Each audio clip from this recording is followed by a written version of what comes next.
అన్న ఇప్పుడు మన ప్రభుత్వం మనకు ఇండ్లు ఇస్తా అనుకుంటారా, లేకపోతే ఎట్లా ఈ రేషన్ కార్డులు వస్తాయి ఇప్పుడు మనకి ఎట్లా? అయితే ప్రభుత్వం ఏం చేస్తుందంటే ఇప్పుడు మనకు స్థానిక ఎన్నికలు ఉన్నాయి కదా, దాని ముందు జరిగేటి ఏంటంటే ఇప్పుడు అందరికి ఇండ్లు ఇస్తున్నట్టు అందరి పేర్లు వస్తాయి, అందరి రేషన్ కార్డులు పేర్లు వస్తాయి. కానీ స్థానిక ఎన్నికల నోటిఫికేషన్ వచ్చింది కాబట్టి మేము ఆపామని ఒక నాటకాలు ఉంటాయి అన్నట్టు. అది పెద్ద రాజనీతి. అట్లనే చేయాలి ప్రభుత్వాలు అనేటి, అలానే చేయాలి. ఎందుకంటే మనకి ఇచ్చినట్టే చూపిస్తుంది నోటిఫికేషను. ఇది స్థానిక ఎన్నికలు సర్పంచ్ ఎంపీటీసీ ఎన్నికల నోటిఫికేషన్ వచ్చింది కాబట్టి మేము ఇవ్వలేకపోయినాం, అది చట్ట విరుద్ధం, దానికి ఎన్నికల కోడ్ ఉంటుందని చెప్తారు ప్రభుత్వం. ఇప్పటికీ 9 సంవత్సరాలు అవుతుంది. మా ఇంట్లో వాళ్ళకు కూడా, మా పిల్లలకు కానీ మా ఇంట్లో వాళ్ళకి కానీ రేషన్ కార్డులో పేరు చేర్పిద్దామని 9 సంవత్సరాల నుంచి చూస్తున్నాం. ఆ ప్రభుత్వం ఏది టీఆర్ఎస్ ప్రభుత్వం కానీ ఇటు కాంగ్రెస్ ప్రభుత్వం కానీ పేదలకు ఏం చేయదు.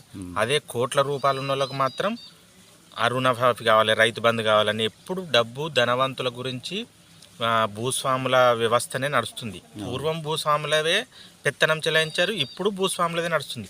పేదవాళ్ళు అంటే కూలి పని చేసుకునేటోళ్ళం, అంటే కులవృత్తి చేసుకునేటోళ్ళకు అసలు ఏమాత్రం కూడా వాళ్ళకు అర్హతనే లేనటువంటి పరిస్థితి చేసింది. ఎందుకంటే ఇప్పుడు పేదవాడు ఎప్పుడు కానీ ప్రభుత్వాలను తిట్టడు.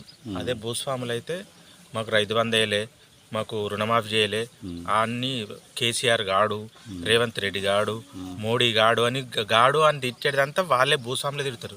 అవి పేదవాళ్ళు ఏం చేస్తారంటే బిక్కుమని చూస్తారు. వాళ్ళకు రుణమాఫీ అయిందంటే వీళ్ళకి భూస్వాములకే వ్యవస్థ నడుతుందని వీళ్ళు బిక్కుమని చూస్తారు. వీళ్ళకి కనీసం ఇల్లేమో కానీ ఒక అడుగు జాగా కూడా ఇయ్యరు. అది మాత్రం వాస్తవం.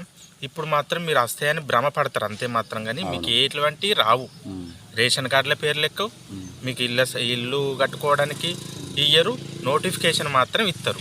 ఇప్పుడు మాత్రం స్థానిక ఎన్నికల కోడ్ వచ్చింది కాబట్టి అవి ఇవ్వడానికి వీల్లేదని మిమ్మల్ని ఆపుతారు. ఎటు పెట్టి మోసపోయేది పేదవాళ్ళే. ధనవంతులకు భూస్వాములకు వస్తాయి, అలానే ఎటువంటి వాళ్ళు భూస్వాములు చనిపోయారనుకో 5 లక్షల ఇన్సూరెన్స్ వస్తుంది.